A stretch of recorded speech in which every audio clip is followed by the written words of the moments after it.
একসঙ্গে যখন এত ময়ূরের পালক দেখা হয় সত্যি মনে হয় অন্য জগতে চলে এসেছি। তো আজ প্রথম বানাবো ময়ূরের পাখা, একটা নয় দুটো। তার জন্য মার্কেট থেকে নিয়ে এলাম।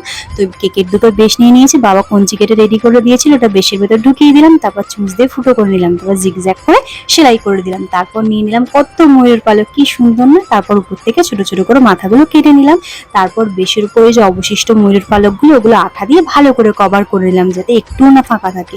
তারপর ওই কেটে রাখা ময়ূরের পালকগুলো উপর দিয়ে রাউন্ড করে করে একটা একটা করে লাগিয়ে নিলাম, পুরো ভর্তি করে লাগিয়ে নিলাম। এইভাবে উল্টো দিকেও লাগিয়ে নেবো, আর অন্য একটা ভাবেও করে দেখিয়ে দিলাম, এইভাবেও করা যেতে পারে।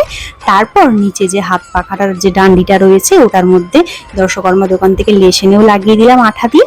তারপর মিডিলেও লেস লাগিয়ে দিলাম আর একটা কাপড় কেটে লাগিয়ে নিলাম, আর সবশেষে লাগিয়ে দিলাম কুচকে ছোট্ট একটা ফুল। আর অন্য একটা পাখাতেও রাউন্ড দিয়ে ধারে লাগিয়ে দিলাম লেস, আর মিডিলে একটা অন্য কাপড় লাগালাম। এই যে ব্যাস আমার দুটো ময়ূরের পাখা, আজ এটা দিয়ে আরতি হবে। হরি বল।